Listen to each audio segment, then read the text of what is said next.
Have you ever microwaved something so long that like the food was still cold but the dish burned you? This is Salt City Counseling. My name is Scott. I am a licensed therapist here in the beautiful state of Utah. I got another video regarding high conflict divorce and custody today. Big shout out for all you guys who are going through the gauntlet, the seemingly labyrinth that has no solution. I'm going to talk about some of these solutions right here, right now in this video before I get to talking more about your high conflict custody, your high conflict divorce, or your high conflict attempts to co-parent. First, check out the description below. Go check out my other channel, Wisdom and Brews. Could really use some more subscribers over there, so help me out. Yeah, help a brother out. You can keep this content going. Really help me keep this going by hitting the tip jar. The links are in the description below. If you want to ask me a question, scottc at saltcitycounseling.com. You will remain anonymous. Whether it's mental health related, whether it has to do with your high conflict situation, I will do my best to get to it. So let's talk about how this whole thing is a labyrinth. And here's, I'm going to tell you what keeps, right? The idea of a labyrinth is different from a maze, by the way. A labyrinth is just basically a maze with no solution. The deeper you go into it, the harder it is to leave it. You're just lost, right? And I've used the metaphor of a labyrinth many times just because people will approach me, people will come to me, and they just feel like there's no solution.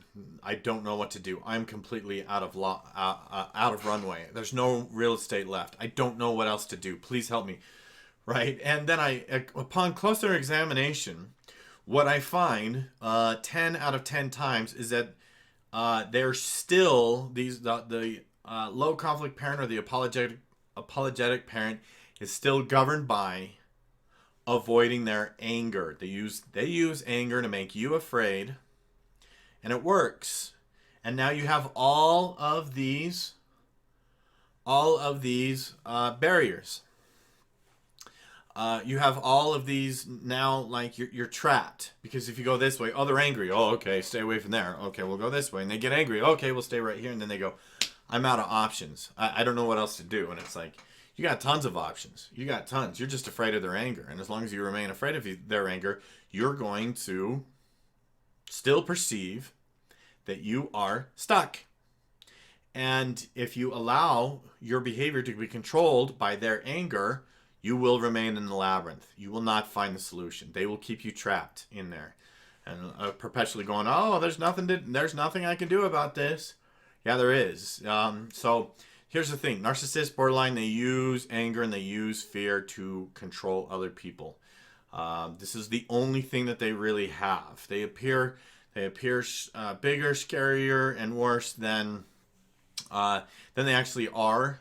I know they seem awfully scary, and I know you're awfully afraid of what they might do, but that is ruling your behavior. You're staying in the labyrinth. And I am glad that I got to the place where I'm like, okay, do your worst, whatever, and then realized that they had nothing. There was just all show. It was a lot of smoke and not any actual fire.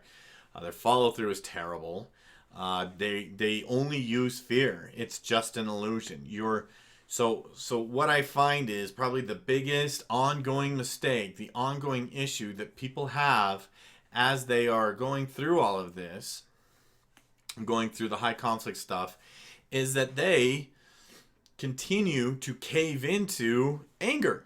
If they show anger, well, and they go, people will ask me all the time, what else do I do? What can I do? And I'm like, well, you could do this, this, and this. And every time they're like, but that'll make them mad.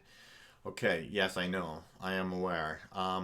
Yeah, and I've gotten a lot of success in these areas by not being afraid of their anger. You really want to beat the narcissist? Do you really want to beat them? Don't be afraid of them. That's really how you beat them. When you take away their ability to control the situation with using fear and anger, you'd be surprised how wimpy they actually are. You'd be surprised that they're not actually that tough or that scary, that their follow through is actually really poor, and that they will cower into the next dark corner if you're not afraid of them.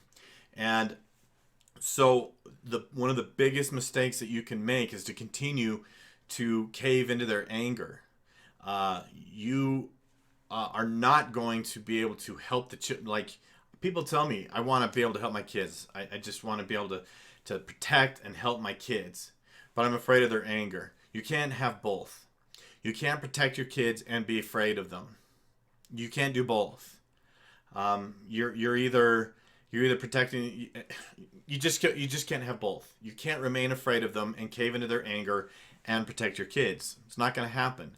So which one is it? Do you want to face your fear? Do you want to show them that you're not afraid of them? Well, then, yeah. Sorry, I got distracted. But I really want to emphasize here that caving into their anger is a bad strategy.